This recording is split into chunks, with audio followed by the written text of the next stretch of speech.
tous, bienvenue en Bresse, bienvenue sur ce magnifique étang de 25 hectares qui va nous recevoir pendant 4 jours de beau temps.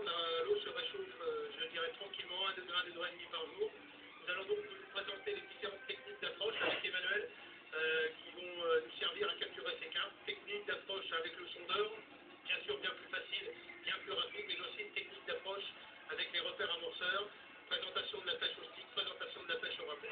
Un ensemble de techniques qui devrait vous permettre par la suite de pouvoir faire vos preuves sur les différents plans d'eau que vous allez aborder.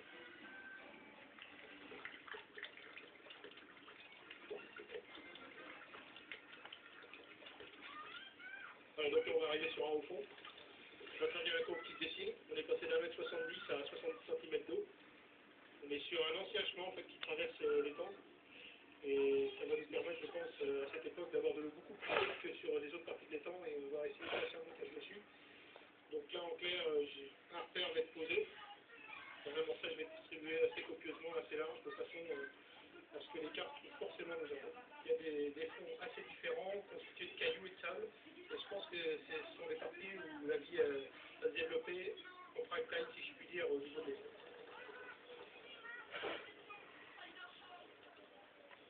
Je fais un amorçage, j'ai sélectionné des pellets au poisson, qui représentent un bon aliment bien équilibré, qui va permettre aux carpes de faire des réserves afin de préparer la faille. Et je vais accompagner tout simplement par des bouillettes. Je porte un trait classique, en somme, puisque c'est du Scopex.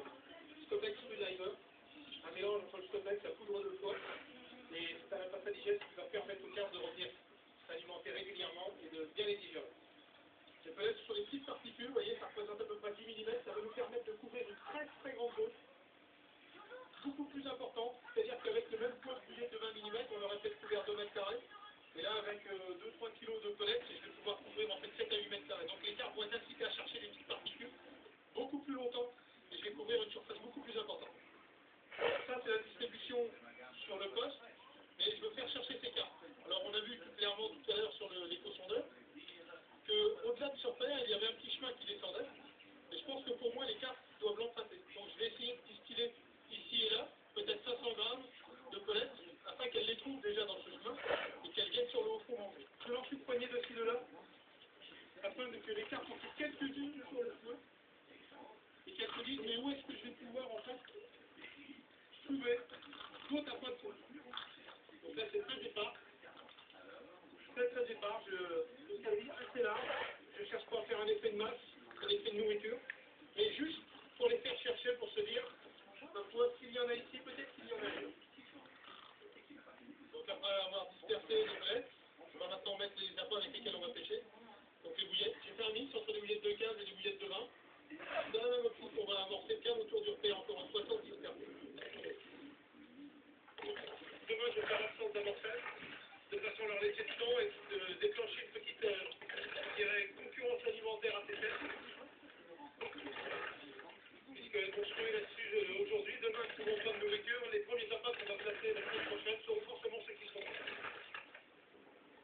Donc voilà le premier type de montage que nous allons utiliser. On va pêcher sur des fonds assez durs, hein, du caillou, du sable, donc on va utiliser un fluorocarbone relativement discret. S'il ne renvoie pas la lumière, donc il va l'absorber et il va être complètement discret.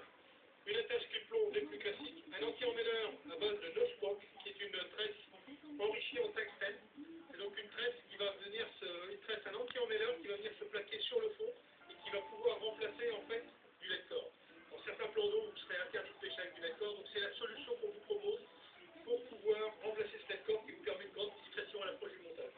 Une bouillette Siwa, les dernières bouillettes qui sont arrivées dans notre collection et avec lesquelles on a réalisé un pré-amorçage sur la zone et qui, je pense, va nous permettre de capturer des poissons car on a déjà eu d'excellents résultats avec cette bouillette. Donc voilà, un montage très très simple et très efficace. Maintenant, nous sommes prêts, on y va. Ah oui, go!